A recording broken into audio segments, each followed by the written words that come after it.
Kung ikaw yung taong busy, maraming ginagawa, at sa sobrang dami mong ginagawa, ang dami mo na rin nakakalimutang gawin.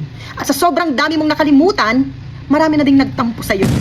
Tanging mere-recommenda ko po sa inyo ay ito pong magnetic erasable planner. Ang ganda nito guys, grabe. 2 years ko na pong ginagamit ito. So magnetic siya kasi pwede mo siyang idikit. So dinidikit ko siya sa ref.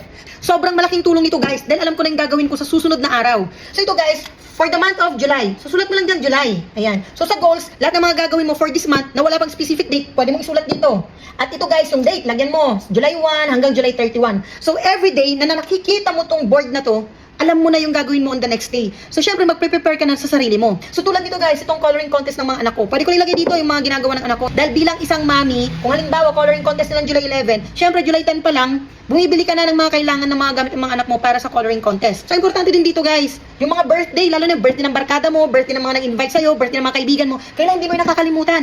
Kasi pag nakalimutan mo yan, magtatampo na yung kaibigan mo sa'yo. So, sigurado naman naranasan nyo na yun dahil naranasan ko na din yan dati pa. So, ito naman, ng July 20, may wedding. Ayan, may wedding. So, pag may wedding, dito pa lang sa 18-19, nagpre-prepare ka na ng isusuot mo. Nang sa ganun, pagdating ng 20, hindi ka na aligaga kung ano yung mga dapat mong i-prepare. At syempre, dapat nakapag-prepare ka na din ng ireregalo mo. Kasi pag wedding, kahit na hindi ka ninang, basta in-invite ka, kailangan naman kahit paano meron kang regalo, di ba? Kahit na maliit lang, basta galing sa puso. Sumili na kayo guys ng ganito.